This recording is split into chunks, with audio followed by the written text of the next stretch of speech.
সালামু আলাইকুম দিনার ভাই, ভালো আছেন? ওয়ালাইকুম সালাম। ভাই আপনি তো অনেকদিন পর দেখলাম, শহর দিয়ে আসছেন। শহর থেকে আসছি। ও ভাই। আমার তো টাকা পয়সার অভাব নাই। ভাই শুনছি ঢাকা নাকি বাড়ি গাড়ি আছে 10-12টা। আপনি তো অনেক বড় লোক মানুষ, এলাকায় তো গরিব মানুষের অভাব নাই। আপনি গরিব মানুষকে কিছু সাহায্য করেন, দেখেন আমরাও তো গরিব মানুষ, আমাদের যদি সাহায্য করেন তাইলে তো অনেক ভালো হতো, আমরাও একটু ভালোভাবে চলতে পারতাম। আরে থাম, কি কস এগুলা? তোরা তো গরিব মানুষ, তোরা তো আমার জুতারও যোগ্য না, তোদেরকে আমি সাহায্য করব কি? ভাই এরকম বললেন, আপনি এরকম বলতে পারলেন? আমরা গরিব মানুষ দেখতে কি আমরা মানুষ না? আমাদের কি কোনো সম্মান নাই, এই নাই? আপনি এরকম কথাটা বলতে পারলেন? তুই চুপ কর। তুই যে আমার সাথে কথা বলতেছিস এটাই তো অনেক। তোর আমার সাথে কথা বলার যোগ্যতা আছে? আমি যে টাকা পয়সা করছি, এত বড় লোক হয়েছি, এর পিছনে আমার অনেক অবদান আছে। অনেক কষ্ট করে আমি টাকা পয়সা করছি, বাড়ি গাড়ি সব করছি। এগুলো কি তোমরা জানো কত কষ্ট করে আমি এই বাড়ি গাড়ি করছি?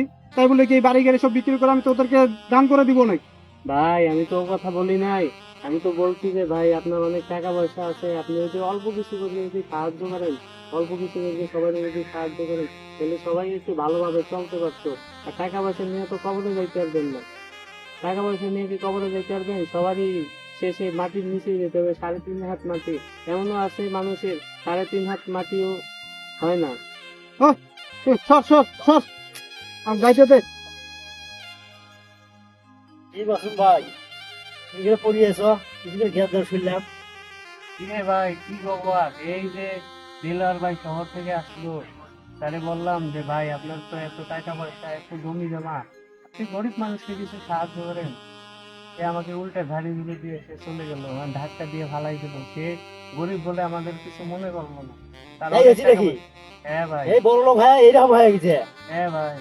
ভাই খান তাহলে, আচ্ছা একটু ভাই। আবার কাজ আছে তো, ওদের সাথে দেখা করবো। আচ্ছা ভাই, থাকেন তাইলে, যাই, আমারও একটু কাজ আছে, আমিও যাই। আচ্ছা।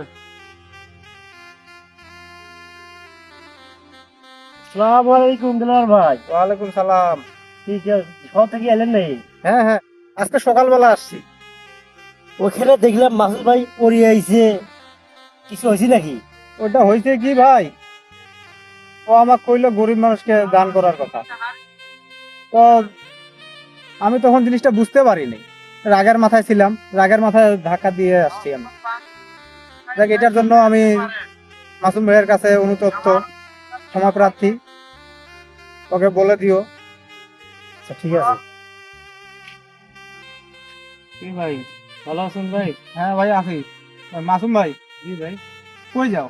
এই একটু বাজারে যাইতেছি, একটু কাজ ছিল বাজারে জরুরি। আচ্ছা, দুইটা কথা শুনে যাও, দাঁড়াও। আচ্ছা ভাই বলেন। তখন যে তোমার সাথে আমি ওই ব্যবহারটা করলাম ভাই, আমার মাথা গরম ছিল, আমি বুঝতে পারিনি। ভাই হয়েছে, ওই- বুঝতে গেছি। ওইটার জন্য তুমি আমাকে ক্ষমা দৃষ্টিতে দেখিও ভাই আমরা গরিব মানুষ ভাই। ভাই। কিছু মনে করিও না ভাই। আচ্ছা ভাই। ভাই এখানে আমি তো তখন তো বলছি যে এই জন্য যে গরিব মানুষদের সাহায্য করা তো ভালো। আর আপনার যদি টাকা পয়সা থাকে সব তো নিয়ে যাইতে পারবেন না কবরে। ঠিক গরিব আছে ভাই, মানুষকে ঠিক অল্প আছে। এখন কিছু থেকে আমি করলে দান করেন। এখন থেকে আমি চেষ্টা করবো, যতটুকু পারি গরিব মানুষকে দান করার চেষ্টা করবো। আচ্ছা ভাই চলেন তাহলে বাজারের দিকে যাই, চা খাই, চলেন ভাই। আচ্ছা। আসসালামু আলাইকুম দর্শক, আমরা আস্তে আস্তে করে রিলেটিভ ভিডিওগুলো নিতে আসি। আমাদের ভিডিওগুলো যদি ভালো লাগে তাহলে লাইক করেন, শেয়ার করেন, সবার কাছে যাতে আমাদের ভিডিওগুলো যায়, দেখার সুযোগ করে দেন সবাইকে। আল্লাহ হাফেজ, সবাই ভালো থাকবেন। আসসালামু আলাইকুম।